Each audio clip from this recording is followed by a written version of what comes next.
It's all a hoax. It's bullshit. Is it? The stake starts now.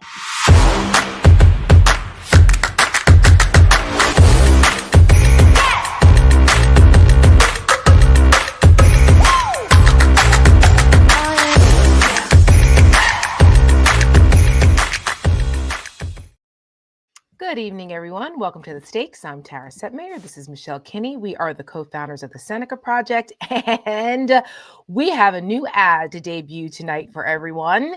And I don't think Donald Trump's going to like it. So stay tuned for that. We're going to get to that in a minute.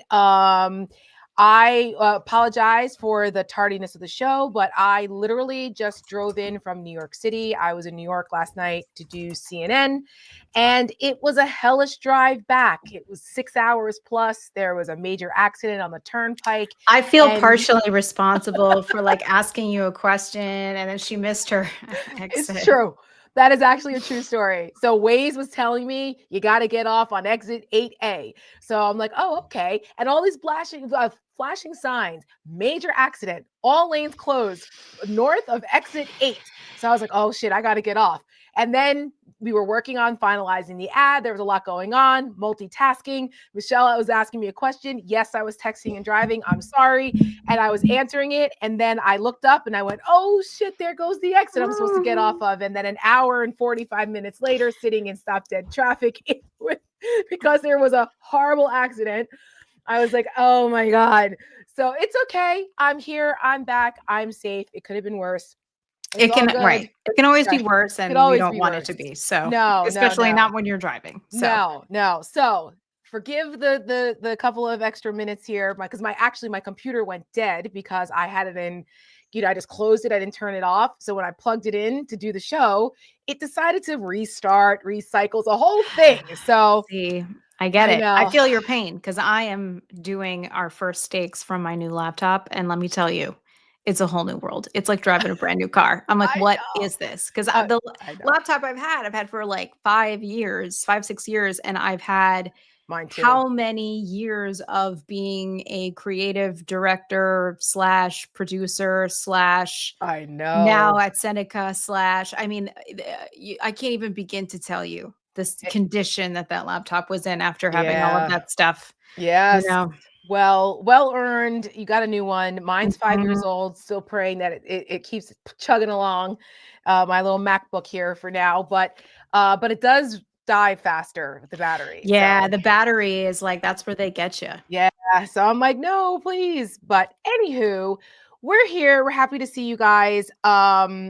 I'm excited to show the ad in a little bit, but there has just been so much happening. And I see some folks are commenting. They saw me on CNN last night with Scott Jennings, everyone's favorite smug CNN personality that, he's just something. First of all, he was like, oh, I apologize to my 11-year-old that's in the green room right now. I was like, you guys, you have the haircut of an 11-year-old, first of all. I was like, you look like Howdy Doody. He thinks he's just such a star. Hot shit. And also, I mean, you know what? He's such an asshole that I don't mind saying this. How is that man 47 years old? He's younger than me. 47. He is aging like a Stephen Miller. He is aging like an Alex Jones. Yeah, all younger than me. Yeah. I will be 50 next month, and so I'm looking good. Looking good, my friend. I'm older than Stephen Miller and JD Vance, which is what? I know. It's what happens when your soul is sucked from your body. Well, I mean, yeah. But it was an interesting show last night, and that was the quietest I've ever seen Scott Jennings. Well, yes, and I think you should tell people why. Well, because possibly there were 3 against 2, or because there could have been a couple of reasons. Why do you think? Well, let's see. He didn't really want to come out and say he supports the Confederacy, but he just wanted to say he doesn't not support it. Right. And Right. the crazy thing about that, and that was in the final segment, and it was, it was interesting to be back on because I hadn't been invited back on that show since March. Right. And so I was pleasantly surprised when I got the invite, and I was like, "Oh, sure, okay." And so, they don't tell you who's going to be on with you until like a couple hours before. So you're already there. You're like, they already have you locked in. So if you didn't want to be on a panel with someone, you couldn't. Right. Like, I feel like they do it deliberately. I don't know. But once I saw that I was on with Scott, I was like, oh, I can't wait. I relish it. I relish it because he knows that he cannot get away with his shit with me. He just can't because I've been in the Republican Party longer than him, actually. And I remember when he was sane. And so it's difficult for the super MAGAs who are just performative and like putting on an act and don't actually believe it, which is what he's doing, to get away with that with me because they know I know. Like, I see you. So for the Confederate conversation, for those who don't know, there was a movement after Black Lives Matter to have a racial reckoning in this country. Not only actually Black Lives Matter, but Charlottesville. Charlottesville is really where it started to have these conversations about Confederate statues and monuments and things, and these racist symbols in this country and what to do about them. I live in Virginia, which has a problematic history with that. Well, right. Robert E. Lee and the Confederacy and all that, Jefferson Davis, the whole thing. So anyway, and then there were a bunch of statues that were removed, and rightfully so. Correct. I always felt as though don't erase them, but don't honor them. Put them in a museum. I think it's important that you have context with history. People need to know the ugliness of slavery and the treasonous bastards that the Confederacy was. Very good point here. Very good point. Yes, exactly. And so, so I understand, but we also shouldn't let people get away with perpetuating propaganda lies like the lost cause, which is what all of that was. Most of these Confederate statues and things didn't go up right after the war. They went up 20, 30, 40 years later with the Daughters of the Confederacy and that whole thing, renaming roads and all of that to try to keep the lie about the Civil War and the South alive. So forgive me if I'm like, F you, I don't want to do that. I don't want to erect monuments to traitors. And no, we're not going to perpetuate the lie. These people are traitors to the United States of America. Traitors. They try to overthrow and secede from the United States government. They are, in order to keep people who look like me enslaved. Right. That's why I'm literally like, and the South will rise again. And I'm like, and do what? Enslave people? You're losers, right. And you lost, okay? Right. So anyway, so Lloyd Austin, our last very competent defense secretary who deserved this job, decided that there's this Confederate monument in Arlington Cemetery. And he was like, you know what? That's got to go. And they removed it. Good for them. Well, guess who's putting it back? Pete Hegseth. Because they're going there, they're reinstating a bunch of these Confederate memorials because they're all a bunch of white supremacist racists. Yeah. And they're giving, after Charlottesville, good people on both sides, stand back, stand by. The white supremacists know they've got friendlies in the White House and in the administration. So they've renamed the bases. They're putting it back the names of people who were Confederate, traitors again. And now this monument is going back, this one and another one in DC. And so the topic was, why is this okay? Right. Like, why is Pete Hegseth doing this? So Scott Jennings was really, really quiet during that segment, like really quiet. And the other guy, this Brad Todd or somebody, I don't really know him, but the other MAGA guy who was sitting next to me, Scott was across from me. He tried to change the subject and say, well, the statue in DC was torn down by BLM protesters. And if we're going to do that, I don't support them. But are you in favor, Tara, of violently removing the statues? Because I think there should be a process. I said, we're not talking about that. Okay. I was like, fine. You want to, whatever. That's not what we're talking about. We're talking about the Confederate statue in Arlington Cemetery, because he went on about Alexandria, Virginia, where he lives, and a street was named. Like, that dude, shut up. Okay. No, that's not what we're talking about. You're not going to change the subject.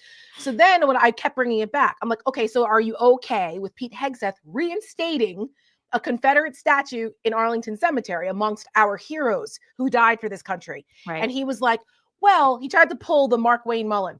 I don't know enough about that statue. And I said, let me tell you about it, because you're not going to get away with it. Let me tell you about that statue. And credit to CNN's producers for that segment. They had a still photograph of one portion of it with the black slave nanny holding the white baby with the Confederate soldier going off to war, as if this was some kind of, oh my God, like they're like World War II, going like a very normal thing that some noble thing. Right, exactly. And I was like, let me tell you about the rest of it. With the white woman with the crown of olive leaves, lording over it like she's some kind of, saint to the South. And then the black soldiers that are fighting next to their slave masters, as if that's what they wanted to do, to fight against their own, to stay enslaved. Okay. I was like, that's what this was about. I'm like, and the family of Ezekiel Moses, who was the person or Moses Ezekiel, who was the sculptor, 22 of his descendants came out and said years ago that they felt that it should be taken down, that we should not be romanticizing the Confederacy, and that this is propaganda bullshit, and they don't want their family legacy a part of it. 22 of his family members. So, which I all said last night. So, of course, he didn't know what to say. Scott Jennings, mum. He didn't have shit to say. And then as the segment was winding down, it was toward the end of the show, I said, Scott, you've been awfully quiet. I'd really love to hear what you have to say about this. He didn't like that. He didn't like being put on the spot, because he thought he was going to weasel his way out of saying anything. He's like, don't pick me, don't pick me, don't pick me, don't pick me. Yeah. So then he did, he hemmed and hawed, and he gave this half-hearted answer about how he thinks that they should be in museums, and he comes from Kentucky. Right. I'm pro-museum. Right. And this is all because, listen, I'm assuming he lives in New York now, right? Because I don't have any idea where he lives. Well, I mean, he's a CNN contributor, or so he's got to be somewhere. I mean, he's on TV every single day, so at least somewhere nearby. Otherwise, I don't know. I don't think he wants to raise his kid. I don't think he wants to raise his kids in New York. So I think he probably has an apartment in New York now. And he flies back and forth. Well, either way, he spends a fair amount of his time in the city of New York, right? And so, I'm sure he doesn't want to get mauled walking down the street, but at the same time, he wants to be the next senator in Kentucky. Right. And that is where a lot of this is coming from. And he's afraid, just like a lot of these people are, because they have no backbone and no spine and no moral compass, that they're like, well, I can't upset the base because they might be angry that I'm saying the Confederacy was wrong. Well, here's the thing. So you remember, I've known Scott since he first joined CNN. Okay, I was already a contributor there. And when he first joined CNN, the contributor pay was back then. It was like $35,000 guaranteed. And then they sometimes they pay like a per appearance fee or then they changed it to like, one fixed amount. Like it changed over the years. But he was asking me like, is that normal? Like, is that I was like, yeah, pretty much everybody, unless you're like a former member, comes in about at that level. And then he was like, oh, okay. This is like before he turned into this version. My husband was always like side-eyeing him. And I was like, I was in Republican politics. There's a lot of guys like that. So I was like, whatever. I was unbothered by him. But then obviously over the years, he became this. Well, I decided to go back and see where he stood when Nikki Haley removed the Confederate flag from South Carolina, because I suspected that he had something to say about it, because he was a reasonable, moderate, conservative back, because he was like a Bush Republican, probably part of that. We probably agreed on 95% of things back in the day. Which at the time, it's just crazy. Like as a Democrat, like thinking that how extreme they all were and everything. And now I'm like, oh, those were the days. Those were the days. I know. Those were the days. Oh, I know. When we just argued over marginal tax rates. Yeah. And I remember thinking George Bush was like the dumbest person to ever be president. I'm like, he's like, well, okay, just bear with me here. But like, he's Mensa. He could be in Mensa in comparison to what we're dealing with now. But anyways, this is true. This is true. If strategery was the only thing that we had to worry about with like Donald Trump, it would be, I mean, so anyway, so I decided to go back and see where he stood on that, because in 2015, 99% of Republicans were all like, this is great. What she did was brave, and that's bullshit, because it was after that horrible shooting at the church in Charleston and Dylann Roof and the whole thing. And so, and that was like a big deal, what she did, taking the Confederate flag down from the state capitol there. Yeah. And you know what? Scott Jennings wrote a very forceful and passionate defense of her actions, and saying how he doesn't think statues like that, memorializing and romanticizing the Confederacy, should be in state capitals, including in his own home state of Kentucky. And I wrote down 2 quotes that he said. And in fact, he was talking about how he took his son to the state capitol, and he didn't want him looking up to the statues of traitors. Amazing. And it's truly amazing. Right. And he said, quote, which is what I said last night, because I was waiting for him to hedge. Waiting. That's why I baited him into saying something. He was like, well, and I'm like, then why won't you just say that you disagree with what Pete Hegseth is doing? So you disagree. And he was like, well, I think it should be in a museum. So you disagree. So then, and he was like, I'm like, because you said romanticizing the Confederacy is something we should not engender. And he was like, I literally just said that. I'm like, no, you didn't. I was like, no, you didn't. So, like, you're not going to, he's never going to get one up on me, ever. Well, right. I was like, if there's anything I know about Tara, and like I was watching at the time, and I was like, if there's anything about Tara that I know, she comes very prepared. She comes with all the receipts, and she don't back down. No. American girls never back down. Amen.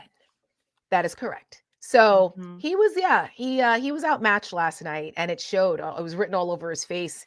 And also, you had 3 people of color on against him. Well, I noticed that too. I was like, ooh, you got 2 white guys in this panel. Yeah. Yes. And Van Lathan is super sharp. And Nina Turner used to be a militant. Nina and I get along, but like she used to be a lot more militant. She's like taking it down a notch.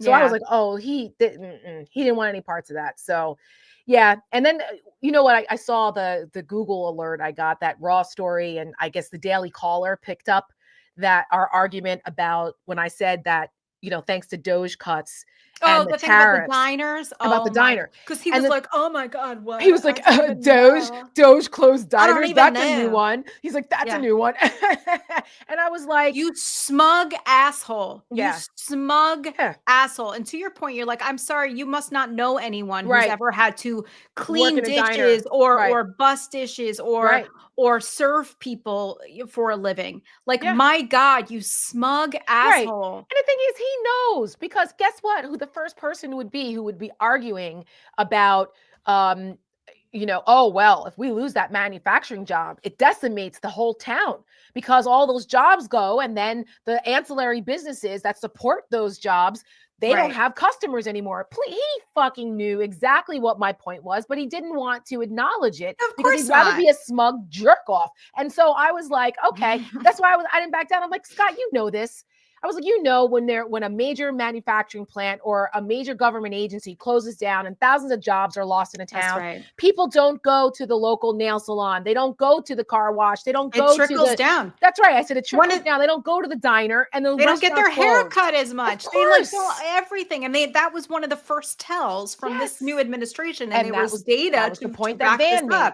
That was the point that Van made. Exactly. He backed me up. Yeah, exactly. Yeah. And the thing about people like Scott Jennings is that, they try to paint the liberals, the Democrats, or anybody who's not a Republican. They try to paint as, oh, you elitist. Oh, you think you're so elitist. And I was like, who's the one who's out here running his mouth about working people and trying to, push away any sort of, responsibility that this administration may have for their trickle down economics in this sense is very, very damaging to the American people, and why we are headed very likely towards a recession.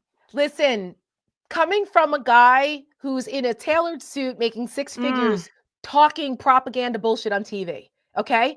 Like, you need to shut all the way the fuck up talking about working people. So so it was, let me tell you something else too. I'm not fake.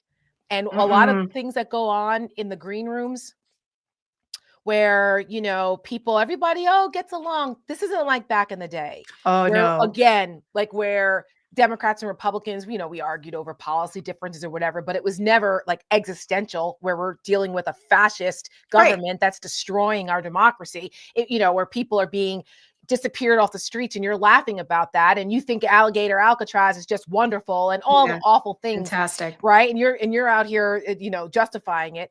Like, it's different now. It's a character issue for me. So what? Yeah. I don't have anything to say to you. We are not friends. We are not friends. And this is what's going on TV. I mean everything I say. You might be putting on an act. I'm not. So I'm not going to engage you. There are no pleasantries going on. There's no like, oh, how's your family? Oh, it's been a long time. No.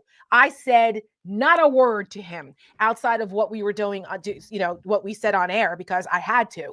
But I'm sorry, we're not friends. No, we're not friends. That's not how I don't roll like that. If I'm not fake, and there's a lot of people who are, and I'm like, really? You walk the walk. And I mean, listen, I'm not going to get into details because I'm just not going to. But I have people in my life who are otherwise, don't like what's happening, do not support what's happening, right? But still very happy to do business with them, still very happy to welcome family members of theirs into polite society, because they are of the upper crust. And I'm like, I'm sorry, but no, no, we're not playing that anymore.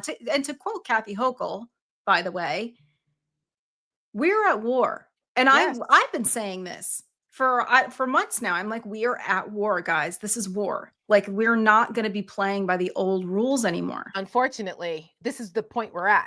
Yeah. And right. And it's like, you don't get to be, friendly with me. No. We're not on the same side. We have fundamental differences in opinion and values and morals. And that's correct. That is correct. This is political warfare, and we ain't friends. So, that's right. Yes. Now a lot of some other people might approach it differently, but I can't. It's written all over my face, and I'm just not fake. I'm from Jersey, and I don't play that shit. So I got you. Listen, and also I just wanted to touch on this, the working people part of this, because you and I both come from blue collar families of, union people. My dad was a firefighter for over 33 years. Yep. My grandfather was in the PBA. Exactly. And, we understand that way of life. We understand like the reliance on paycheck to paycheck and having those safety nets in place so that people can just have normal, happy lives and not have to worry. These are the things that people in this country are worried and thinking about. And I grew up in a very, I guess you could say, sort of a post-industrial small city in northern New York, which now there's an army base there, which kind of props up the economy there, which, God forbid, if anything were to ever happen, with Doge cuts or anything like that, how much people would suffer. But there was a plant there. It was an air brake. And like everybody worked for the air brake or like something like that. And after that air brake closed, and everybody lost their job. It decimated. Yeah. And then urban renewal came in. It's like, so, it's just like these things will devastate an entire community. Of course. And if you're not willing to make from Kentucky. I know. You know what I mean? He knows. That's what I'm saying. It's so disingenuous, which is why I have no grace or patience for it. It's disingenuous, performative bullshit. And I don't have time for it. And I'll call it out every single day. And I appreciate John Berman for letting it happen. Yeah, listen, he did a great job. I thought he was a very good referee in that situation. And Yep. Well, we'll see. We'll see if I'm invited back because our good friend Julie Roginski has gone toe to toe with with Scott too, and she and has he calls her a eviscerated him. liar. And then he calls her a liar and continues to do it. He did it the last time she was on earlier this week. She was on Tuesday, I think, the night before me. Yeah, like, and I'm how like, dare you? like, how dare you? But he, you know, he thinks he owns the joint, and obviously CNN gives him carte blanche to do it. So that's their prerogative. I will continue to take the opportunity to challenge those MAGA propagandists when it's given to me, as long as I'm not disrespected. And you know, because they need that. Sometimes they need it. So, but anyway, so that's a little recap of what was going on for those who watch. And it had been 6 months since I'd been on the show. So, and I hadn't been on with Scott in, I don't know, a long time, maybe a year, maybe something like that. So, I don't know. That guy. So that was that. Yeah, I mean, listen, when he said, this is the last thing, then we'll move on to the next thing, because we've got an ad. We got goodies. Yes, we do. When he said that his, you know, he was all. People who know me know when I throw shade, because I do it very smoothly. Like it's when I said, you know, it's very interesting to me that people are feigning outrage when I was talking about the survivors, the Epstein situation, and because he was all offended because John Berman used the term bullshit. And he's like, oh, my 11-year-old is in the he's like, oh, I apologize. And Berman was like, well, the president said it, you know, and I'm thinking to myself, you're the one that's shilling for the president of the United States. Yes. That curses constantly. I mean, we do, but we're not the president. The curses from the old, you know, from behind the podium during official press events and everything else. And you're not, you know, talks about grabbing women by the pussy. Explain that to your 11-year-old. I don't know. Maybe you think that's cool. But when I was like, you know, it's interesting to me that people feign outrage now over this, because we've had to talk about this for a couple of weeks while those survivors had to deal with this for decades and 30 years. So too bad. Get over it if you don't like it. Too bad. It makes you uncomfortable. The F your feelings people certainly have a lot of feelings when it, you know, comes to the feigning of outrage, you know, and again, like, and to being a women's organization here, I just want to bring up to the Epstein story that I'm thankfully is not going away. Nope. There is not any discussion happening by the people in charge about the victims and what they have survived and endured, or what they have not survived, quite frankly, and from hearing from the families of Virginia Giuffre and others. And heartbreaking interview tonight from right before we came on air. It was on in my living room, and her brother and sister-in-law, 20 minutes on air with Erin Burnett, basically like in tears the whole time about how devastating this has been and what this is doing, and how, you know, messed up this is for the survivors, and how his, you know, his sister would be right there out front with all the rest of them demanding that those files be released if she were still here. It was heartbreaking. But they don't give a damn, because they're soulless ghouls that don't give a shit, because it's not about the survivors. It's about covering their own asses, particularly Donald Trump's, which is what I said last night on air. Yep. Well, and they had this, there was a leaked memo or a piece of information, whatever, that members of the upper people in charge of the Trump administration, Chief of Staff Susie Wiles, JD Vance, Kash Patel, Todd Blanche, Pam Bondi. Right. What do you think that group is getting together to talk about? Right. And so they asked Trump about it, right? And he was like, yeah, that's why he flipped out. That was why he flipped out, because it got leaked that this powwow was happening at the vice president's residence. And so, you know, CNN's got excellent sources. Caitlin Collins is one. They're not going to report stuff that's like not true. That's correct. And so it got outed. And so then some of the survivors, now George Conway tweeted this. I don't know if it's true. It may or may not have been, but some of the survivors caught wind of this, and then they were planning to protest in front of the VPR, the vice president's residence. So they ended up now having to move the meeting. It got moved to the White House, but because they were concerned about the optics.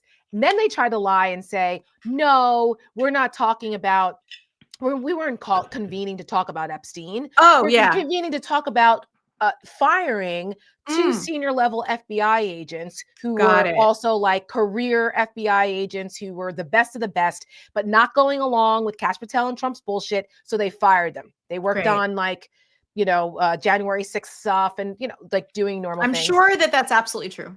No, I mean, that's the truth. Right. And so they're saying, oh, no, we were talking about that. Why? Okay, if that's true, that makes the story worse. Right. Why is the vice president getting involved in internal FBI decisions? Yeah. Number one. Number two, why again is the FBI firing career agents with expertise because they're not sycophants to Donald Trump and Kash Patel? Does that make us safer?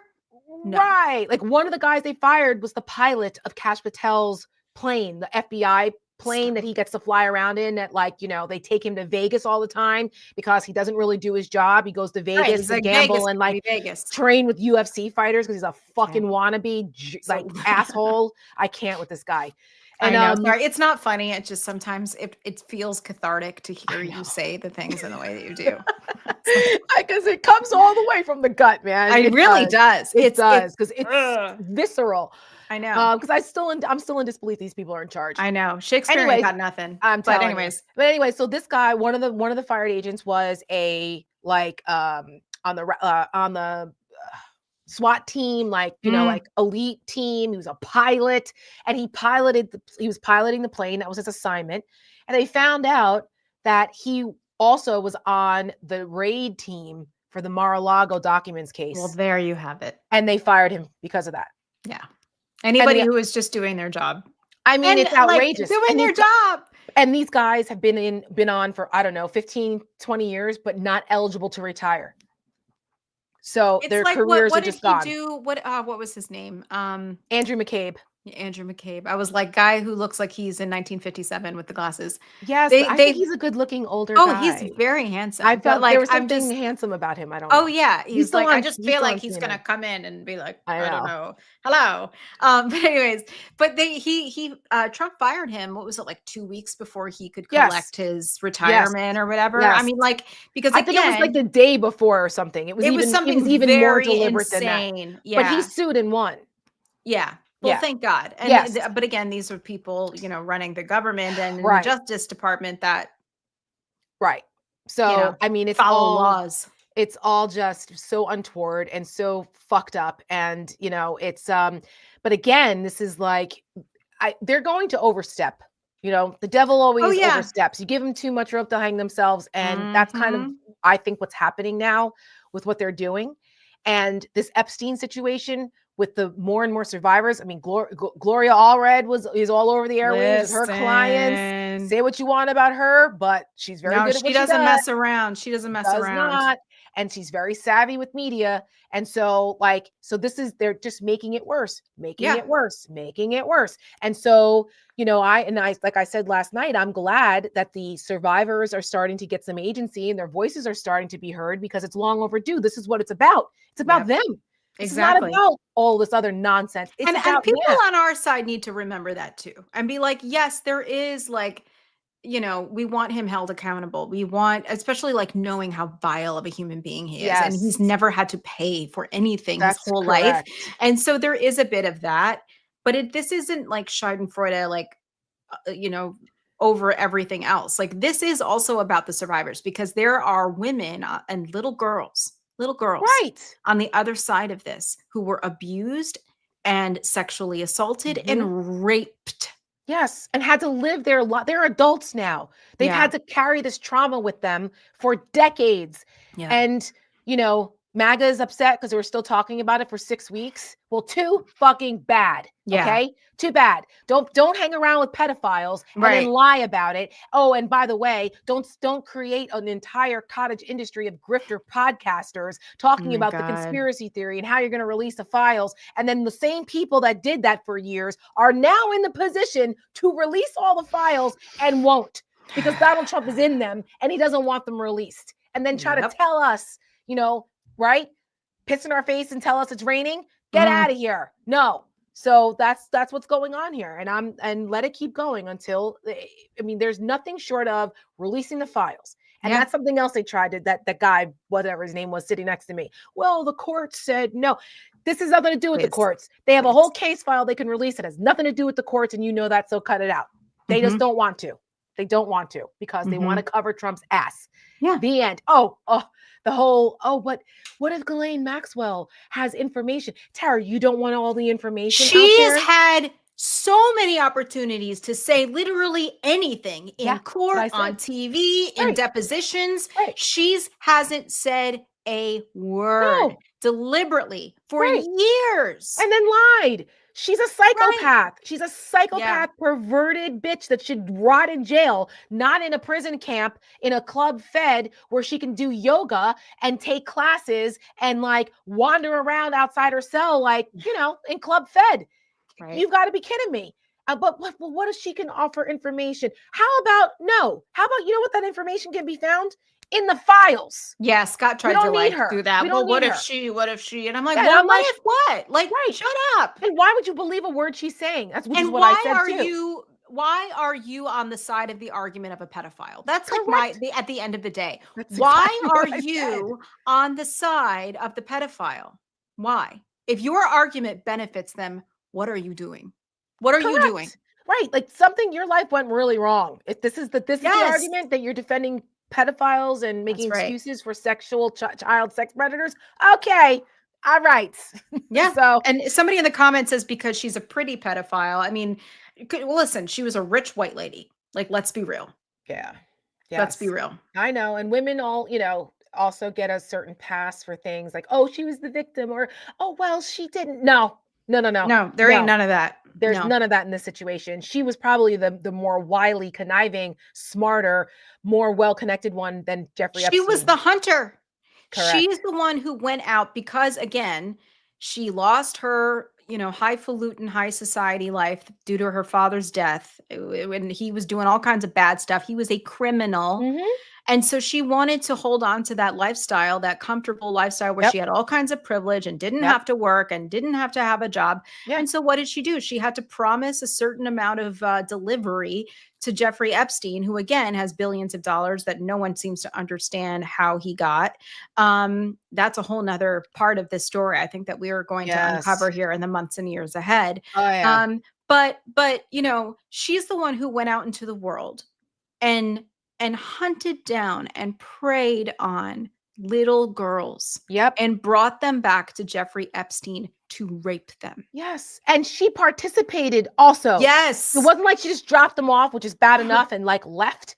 She participated in these acts too, which does not get spoken about enough. So, you know what? You're right, Tara. I sometimes forget to say that. Yeah. Right. I mean, like, I wasn't really referring to you, but no. But it's like the reminder is important. Because it's awful. You don't want to think about it, but that's the truth. And we cannot whitewash this, which is what they're very good at doing. And as long as we are breathing, we will never do that. And we're going to continue to speak truth to power and hold these bastards accountable, because, you know, if you don't have people standing up, then they win. That's right. So I applaud all of these survivors who are coming out and standing up at great risk and re-traumatizing themselves to do it. And that takes courage. Standing up to a bully is one thing. Standing up to like abusers, emotional abusers, physical abusers, like abuse of any kind, trying to stand up to and trying to weigh the risk and benefit to that. I mean, most people don't say anything. Most people just move on with their lives and the path of least resistance. And they're like, it's not worth it, because they're not going to be believed, or they're going to take the side of the abuser most of the time, because most of the time it's men. And unfortunately, and this is one of the rare times it's not. Right, exactly. And I think that's another part of this. It's just like, I don't know if people just can't wrap their minds around it. I'm like, guys, it happens. It does happen. Yes. You know, and so it's just, again, like I go back to the clips. There's one of JD Vance. He's like on some podcast sitting there all smug, like with his legs. So we got to release the files. We got to. They did a supercut. They ran on this. Right. They did a supercut. CNN for 2 days has been putting that supercut together. Kash Patel, JD Vance, Pam Bondi. Right. Interestingly, they've kept out Dan Bongino, who has had some of the most epic, crazy rants about it. I wonder why. Well, he's not in the inner circle anymore. And so I was wondering too if he's a source. Yeah. I mean, listen, DC is a very sordid place. I mean, he was very upset about having to. Yes, you know, and he loves his job, but you know, like please. he misses. I miss the old me, and I have to hear Cash run the faucet. Yeah. Life is hard. I'm here every day from 7 a.m. to 7. Shut up. Like it's a job. It's a job. You work. I mean, like for the FBI. Like these people. It's all happening on TV. You know what I mean? For these people, it's all happening on TV. None of it's real. They're just acting out the part of FBI deputy director. Yes. You know, it's nothing is real. It's all just it's happening on TV. Yes. And speaking of, and I feel like, and I know we got some things we got to get to, but I actually haven't talked to you about this because I haven't had a chance to. But I just really quick, because a lot of my gay friends have been texting me about this. Oh, and I'm excited. Where is this going? They're like, have you seen the leaked Panama Papers of the Spotify playlists? And I was like, I'm sorry. What? Yeah. Okay. Panama Papers, Spotify playlist. How is this going together? Okay. So Wired reported this. What JD Vance, Pam Bondi, and Sam Altman can't stop listening to, according to the Panama playlists. Oh. A new website claims to know the Spotify listening habits of Trump officials, tech leaders, and even journalists. Attorney General Pam Bondi allegedly jams out to Nelly's Hot in Her. Oh my God. Okay. It gets better though. I mean, that was a good song, but I'm mad at Nelly because he performed at the inauguration and said, well, what am I going to say? No? Yes, say no. But anyway. So JD Vance, okay. This is JD Vance's public playlist of making dinner, okay?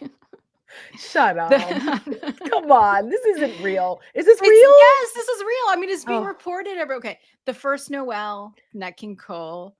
Gold on the Ceiling, The Black Keys, I Want It That Way, Backstreet Boys. Okay, one time, Justin Bieber. I mean, it goes on. Dog Days Are Over, Florence and the Machine. This is and then he's got another playlist. Oops. Why is his playlist? What is the date on this? Is it? Wait, hold on. Was it like 2010? Is that what I saw? I don't have my glasses on. Why is this thing not working? Hold on. This thing's acting up. Oh, maybe maybe it's from like years ago and he forgot to I don't know. Well, yeah, I mean, this is 2013. I mean, listen, I still think that what you listen to says a lot about you. Of course. So Gold on the Ceiling is the next one. He's got Strong Enough, Sheryl Crow. Wait a minute, his playlist is called Gold on the Ceiling? It is.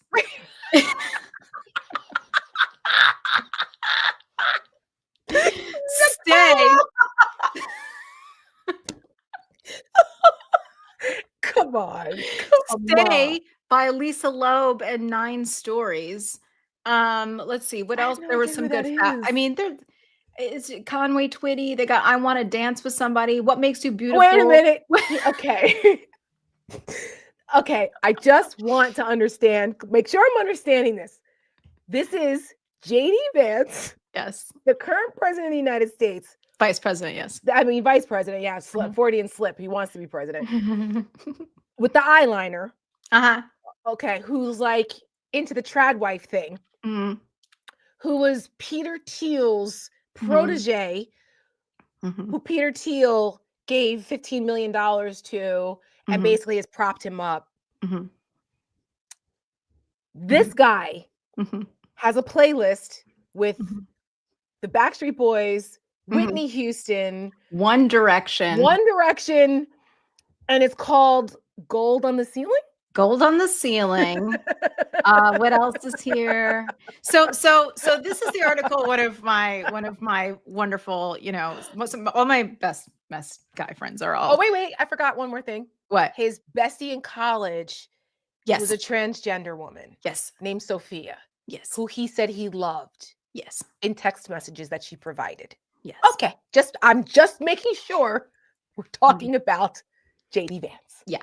Okay. So, I say all that to say, so my friend sent me this from them.com. JD Vance's leaked Spotify playlist is bafflingly full of gay anthems. I have nothing. I got nothing.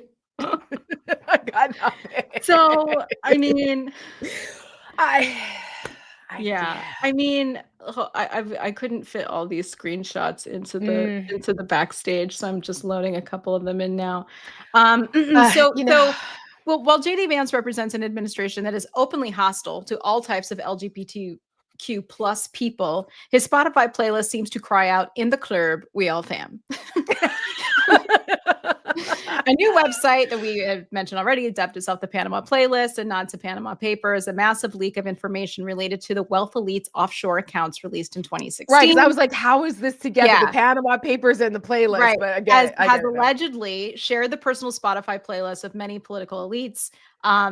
Quote, "I found the real Spotify accounts of celebrities, politicians, and journalists. Maybe use the real name. With a little investigating, I could say with near certainty, yep, that is this person.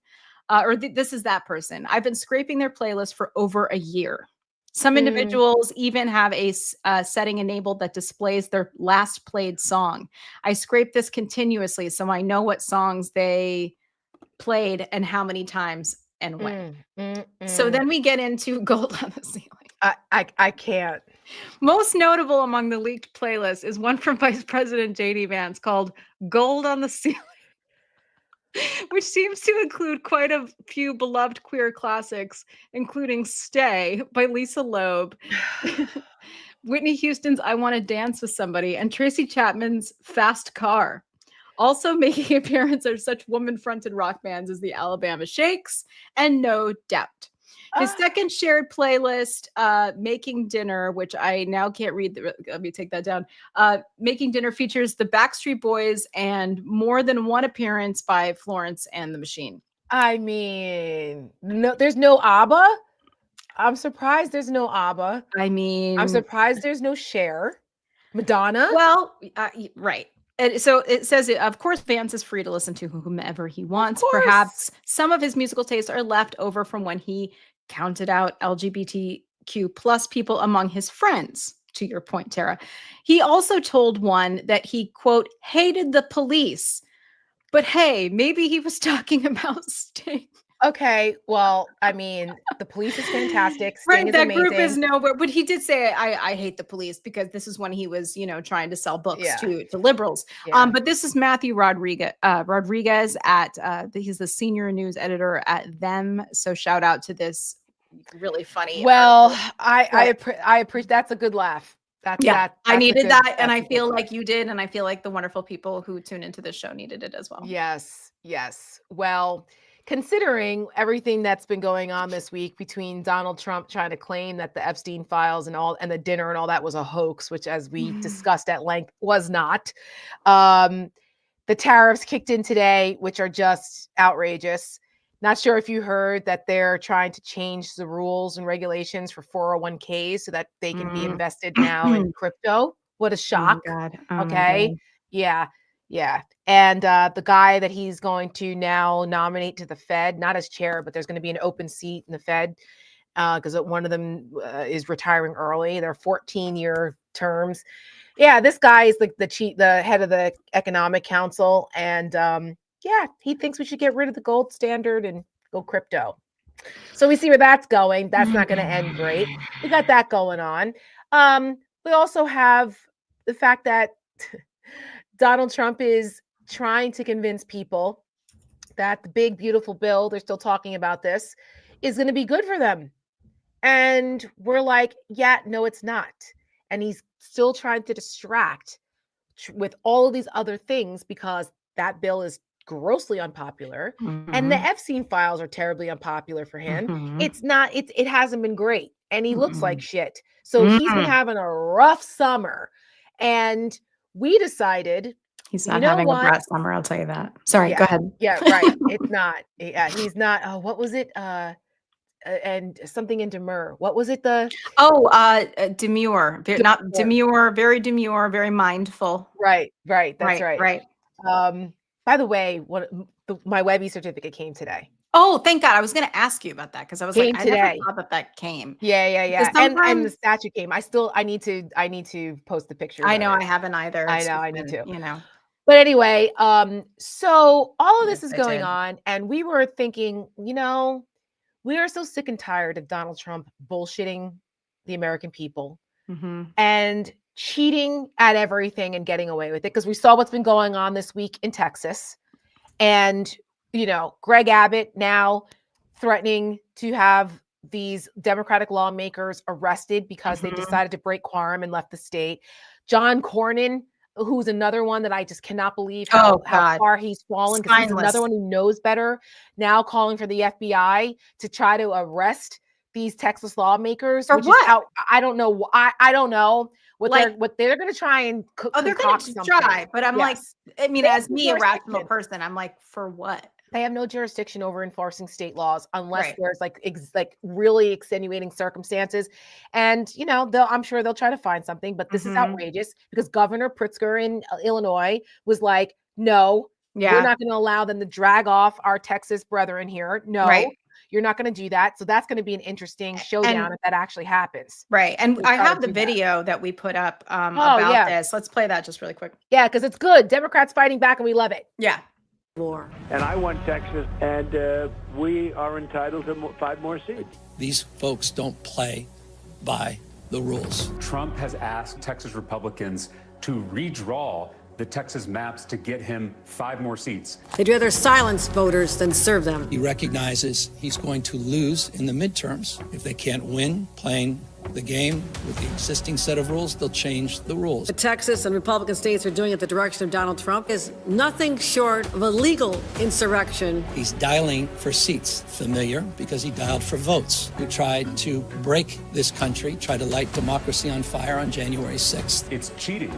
Plain and simple. The Republicans are willing to rewrite these rules to give themselves an advantage, then they're leaving us no choice. We must do the same. California will not sit by idly and watch this democracy waste away. I'm exploring with our leaders every option to redraw our state congressional lines as soon as possible. We'll fight fire with fire, we'll assert ourselves, and we'll punch above our weight. And if they're going to cheat, we're not going to play. You won't fight for democracy, you're doomed to lose it. That's what's at stake. Gloves are off, and I say, bring it on. I mean, yes. At the beginning of that, she says, we are at war. We are at war. And Kathy Hochul is right. And I'm glad to see a little more fight in her. Listen, she's small but mighty. And she has done, things over the years that I've been like, I know. You know what I mean? And I'm just like, oh, please, don't make me vote for you. Hold on. I'm going to start coughing. Oh my God. That's okay. Mute yourself. But I actually had a conversation with a certain official from New York about Kathy Hochul needing to fight harder, because Elise Stefanik is going to enter that race. Okay. And come guns blazing. Can I just say something really quick? Yep. Anyone who knows me, I hate Elise Stefanik. I hate her. I hate her with every fiber of my being. Okay. And deservedly so. She's terrible. She's terrible. She's a terrible person. She is a political windsock. She does not believe in anything. She has no moral center. She will do anything to win. She will mold herself into whatever she needs to be to please people around her. She is an excellent fundraiser. People listen to her. Yeah. She is like number one pick-me girl in the Republican Party. And, again, she Gretchen Wieners. Gretchen Wieners, and her father, who invented the toaster strudel, would be very upset about this. But she was chosen, as we all remember. I will refresh our memories here. You can't sit with us. Can't sit with us, especially not the UN. The UN ambassador. She was the last one to be confirmed, or supposed to be confirmed, because they needed the votes because it was so close in the House. So they held off. Yep. And then when they saw how not okay it was going to be for Republicans in the House, Trump said, sorry, honey, you're going, haul ass back to New York 21. You got to stay. Which I'm telling you right now, if you live in the 21st Congressional District of New York, Elise Stefanik doesn't like you. She never has. She doesn't want to be there. Her house, listen, she's never really lived there. She's used her parents' house, and she lives in Virginia, and she hangs out with other consultants from the Republican Party who are rich people. Those are her people. The great people of New York 21 are not her people. No. And unfortunately, she's never had and I say this as I know people who've run against her and I love them, but she has not had a formidable opponent ever. ever. She never had to win a primary, really. She's never really had to win a very hard race. Running for governor of New York is a consolation prize to her. She wanted to be vice president. She's not. Nope. She wanted to be UN ambassador. She's not. And she certainly doesn't want to be in Congress anymore. So she's going to run for to be governor of New York. And she's going to be running against Kathy Hochul. These are the choices that we're going to have next year. Yeah. And who do you want standing between you and Donald Trump? Do you want Kathy Hochul, who is 5 foot and will punch you in the throat? Or do you want Elise Stefanik, who's, Gretchen Wieners? And so it's like, she's already put out an ad. She has already put out an ad against Kathy Hochul. It's awful, but the point is she put out the ad though. And so Kathy Hochul has to start to step it up. And I was really glad to see her take this posture, because that's what New York deserves. And that's what the Democratic Party needs. And we didn't include Pritzker in that because we had a time issue, and he had a good soundbite, but it was really long. Yeah. And so we were like, but we'll give him his props anyway, because he's really doing great work as well. So, that's it's good news, right? It's good news that even though the Democrats are probably not going to be able to stop this redistricting in Texas, JD Vance was in Indianapolis today trying to push Indiana to do the same thing that Texas is doing. But this is what's going to happen. But the thing about it is that Governor Mike Braun, who used to be a senator, he understands that this is a dangerous road to go down. And so he's really uninterested in doing that, because it's 14-2 or some shit, 7. Well, 7 to 2. They don't need to do this. No. And he's like, I'm not really interested in doing that. Thanks. No. But they could, because they have a supermajority. So they could very easily do it, which is what New York has. New York has supermajority. And here's the thing. And I've heard this argument from Democrats for years, well, we can't, then once we go down this road, then everybody's okay. But the other option here is destruction. So you either meet them or you don't. Yeah, I've struggled with this, because same thing with the Supreme Court. They're like, well, we should add, seats to the court. I'm like, or get rid of the filibuster. I'm like, or the Electoral College. I mean, I know. I'm an institutionalist when it comes to some of these things. But at the same time, luxury at this point. I know. I'm like, I don't know what to do. It's a dilemma. It's a dilemma. It's a dilemma. But what we do know is that Donald Trump and the Republicans cannot get away with continuing to cheat the American people. That's right. Donald Trump has been a cheater his entire life. He has cheated in every aspect of his life. And this Texas, we're entitled to 5, I'm entitled to 5 seats bullshit, reminds us of how much he cheats. He's cheated on his taxes. He's cheated in business. He's cheated the little guy. He's cheated on his wives. He's cheated on everything.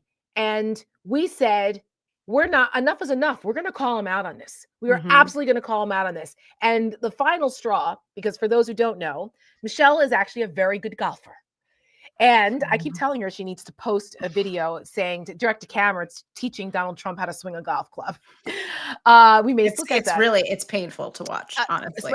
I don't play golf, but but I appreciate. I'm sure there's somebody somewhere that's like, it's fine. But I personally, not anyone who appreciates golf, because it's such a technical sport. It's beautiful when you have a good golf swing. People spend their whole lives trying to perfect their golf swings. I mean, if you watch Curb Your Enthusiasm, for 20 plus years of every episode, they always play golf and there's somebody talking about their swing. I mean, it's a very serious thing. I played when I was a kid, and that's how I learned. I played in junior tournaments and stuff. Yeah.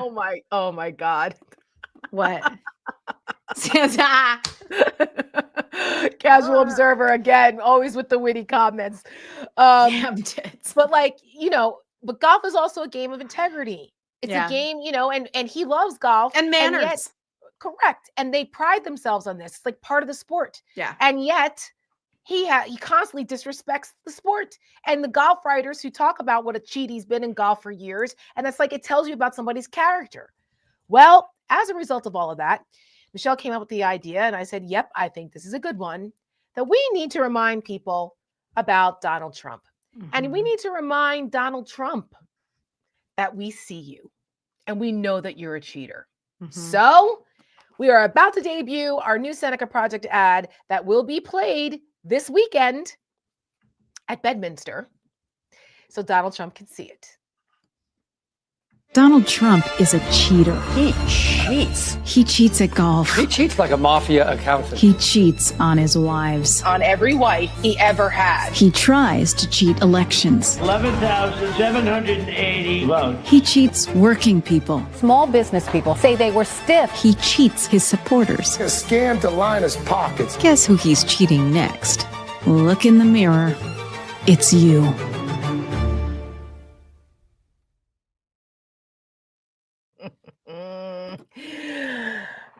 Donald Trump is not going to be happy with us. No. And listen. And we don't give a shit. No. And listen, there's a couple reasons that we're going to run it in Bedminster first. There's a few reasons, actually. I do have some experience with this over the years.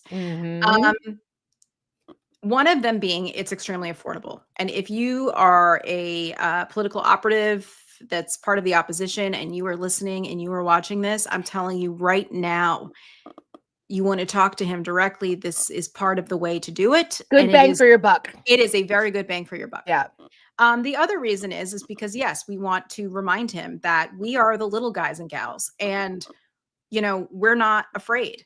And we're certainly, if we're going to walk the walk here at the Seneca Project, and if we're out here and we're telling people that they need to take risks and that they need to be out there swinging and they need to be out there fighting, we have to do the same thing. Now, the other part of this is we made this ad, yes, so that, we hope that he'll see it, but also, we want people, we want to run this. This is an evergreen ad, just like the one that we did a couple weeks ago, the Big Beautiful Betrayal. We want to, and we're pledging to do this. And we hope with the support of all of you that we can continue to do this. Yes. This ad and also the Big Beautiful Betrayal ad, we pledge to run at least digitally in every county and or district that Donald Trump and JD Vance will be visiting over the next several months to sell the Big Beautiful Betrayal bullshit bill to the American people. And we are not going to stop. Because if we can get to one person, 2 people, 50 people in each of those places, that shit adds up. Yep. And quite frankly, I was like, I think that, and I hope, but I actually do believe that a lot of his people are starting to catch on that the entire thing was a scam from the beginning.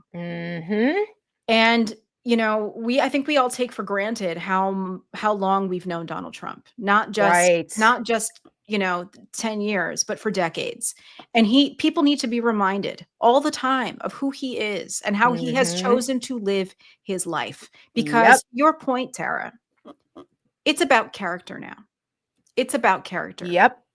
More so than policies. And yes, the policies are very, very important and often a reflection of character. But character is very, very important. And so we want to make sure that we show up with this message and with these ads, including the one we just showed you, in these places all over the country for the next several months, for as long as these ads are evergreen. We will continue to do so. We did it with Big Beautiful Betrayal in Pennsylvania 8, as we mentioned a couple weeks ago. It's a swing district, one of the most important types of districts that Democrats need to win. And we showed up. If, it's still been a challenge within kind of the party establishment to get people to understand the importance and urgency of now to combat what they're doing, not to wait. And it's so we said, well, we'll do it ourselves. Yeah. And thankfully, many of you, and thank you. I see some folks have already donated. Thank you guys so much. I just get every time we're able to do this, we're able to continue to do it. And the more that the gracious generosity of our donors, the more we can flood the airwaves, we can do it and scale up. We're still a startup in many senses, many senses here. And and we don't have listen, we don't have the big donors that a lot of these groups have. We don't have them, at least not yet. Right. And so we really have to make do with what we have. And, in 2024, we had a bigger budget that we could do these huge produced, beautiful ads like American Girl and Hope and things like that. And they're beautiful and they have their place in, a bigger spotlight and kind of bigger times that we all eyes on us, right? Or all eyes on that one particular race. Yeah. But here we're doing, these 30 seconds. You can do a lot in 30 seconds. and they're kind of quick and dirty ads, but they pack a punch. Yes. And we realize that, for some of this stuff, we can just put on a show in our dad's garage. And a lot of times, like the digital placement, and in this case, the broadcast placement in Bedminster is affordable, with our very, very tiny, tiny budget. But we make it work. And it's getting to people, and our message is seeing people. And that's why it's so important that, in addition to, yes, the monetary support is obviously so helpful and so appreciated. The clicking, the liking, the sharing, subscribing, all of that stuff helps us because it just flushes our message and our content more into the algorithm every single day. And with that, more like-minded people or not, will see the message as well. And these things are important. That's right. I just want to recognize a couple of our supporters, in particular. Oh, Eric H. He's on. Eric, thank you so much. He's one of our monthly donors, very generous, and we're grateful Eric, to him thank you so much for his continued support of us. He's helped us be able to produce some of these ads thanks to his donations. So we're so thankful to you. And as more of these come in, I'm going to recognize those who have been donating because it means so much to us. And we couldn't do it. We couldn't do it without you guys. And we are the little engine that is doing it. Yes. To the best we can, you know what I mean? Yes. I think we should show Big Beautiful Betrayal as well. Yeah. So you'll see, because both of these, we're going to start running these ads, like Michelle said, together, because they're evergreen and they both apply, because Donald Trump is betraying not only his own people, but all of us. And he's a cheater, and he's getting ready to cheat us all again. If we don't put a stop to him, but he needs to know that we haven't forgotten. And like I said earlier tonight about certain other people, we see you, Donald. We know that you're a cheater. And this is the Big Beautiful Betrayal, I think. I hope this is the right one that I'm clicking on. Donald Trump betrayed you. Did you know Donald Trump's big, beautiful bill is taking away your health care? It's closing hospitals in your communities. It's kicking your mom out of her nursing home. It's taking food away from hungry children. And it doesn't even reduce our debt. All to make these guys richer. It was all a lie. Does that sound beautiful to you?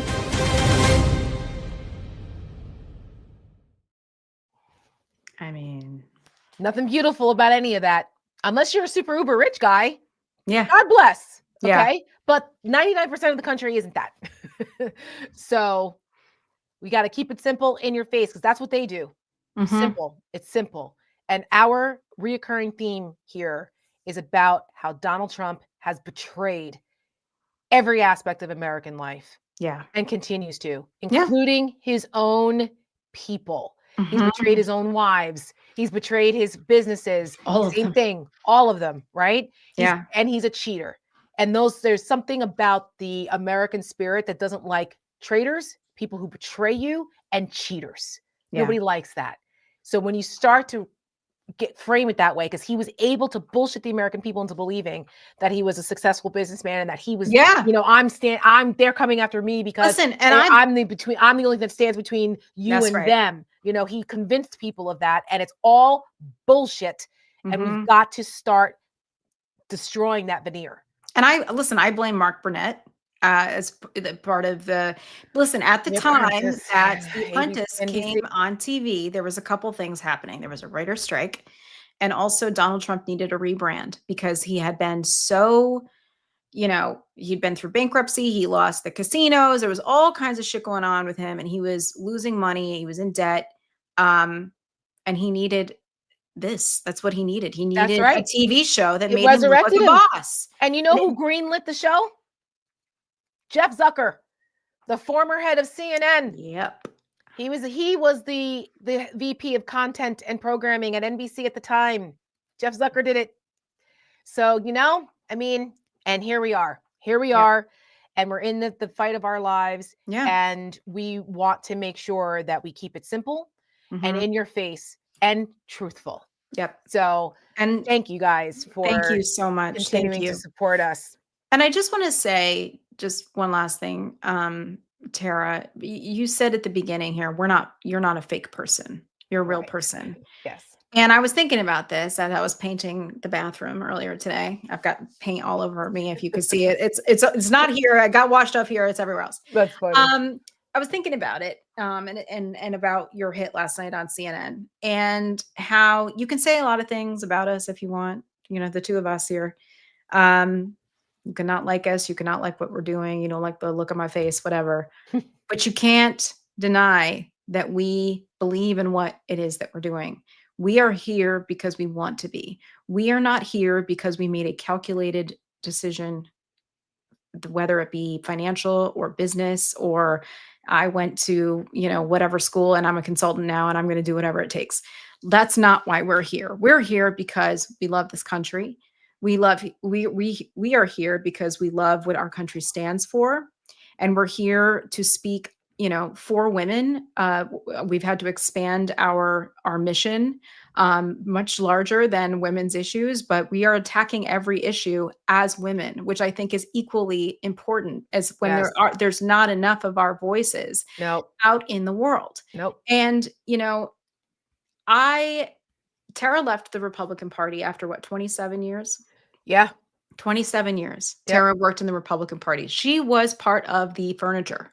Yeah. And she left everything behind to do the right thing. She lost friends. She lost jobs. She lost money. And a lot of the relationships that she had spent decades building. Yeah. And, for myself, after Hillary Clinton lost and Donald Trump won in 2016, I looked at my husband and I said, I can't ever let this happen again. I whatever it takes. And I dropped everything and I threw myself into local politics. And, luckily through my local politics connection, I met someone at the last place we were at who needed interns. I ended up there and have not stopped since. I said in 2024, I never want to wake up the day after the election on November 6th and wish that I'd done more. That's right. And I still feel that way. And, I don't know. I don't think I'm probably not going to have kids, but, if I always say, think to myself, if I had grandkids, what would I want to tell them when I'm watching these things happen, when I'm seeing pregnant women be pulled out of their vehicles by ICE thugs and be thrown into prison camps for just being here. Yeah. So I never want to be able to look, anyone in the face and say I didn't do enough. And so, is this stuff risky? Yes. Is it financially risky for us? Yes. We have paid the price of going out on our own and doing the right thing in more ways than one. Yep. But all true. I'm not afraid any of it. Me either. And so for those of you who are watching, 4,200 people, thank you for being here. We hope that something we said or showed you today resonated with you. And it's always important, especially if there's new people here joining us for the first time. Yeah. I just really want people to know this is who we are. We're not faking it. We are authentic people. And we'll continue to be true to ourselves, and we will always be honest with you. Because we are incapable of bullshit. That's right. It's in our DNA. Yeah. We're incapable of it. Yeah. So on that note, we want to say thank you to everyone. Thank you to everyone who dropped donations into our chat tonight. You guys, we appreciate you. Thank you to our girl Jojo from Jers, who just launched the Siren over at Substack. So you guys got to go check her out. And she's been working so hard. I know. I'm so proud of her. Yes. And I'll be joining her on one of their shows, I think tomorrow. I don't know when it airs, but wonderful. On that, we'll all be together, of course, on Over It on Saturday, where Jules will be joining us. So it's the four of us for Rising Tide lifts all boats. That's exactly right. And we're gonna report back and see what happens, because we know Donald Trump is going to be very upset when he sees that ad. We purposely picked that lovely, very flattering photo of him golfing. What do you mean, Tara? He looks great. I mean, he's a male model for Callaway. Yeah, so hot. Everything we chose, every image was very deliberate. And he also doesn't like to be reminded about losing his casinos in Atlantic City. No. So, we'll see how Donald Trump likes that, because it will run on Fox and Friends this weekend.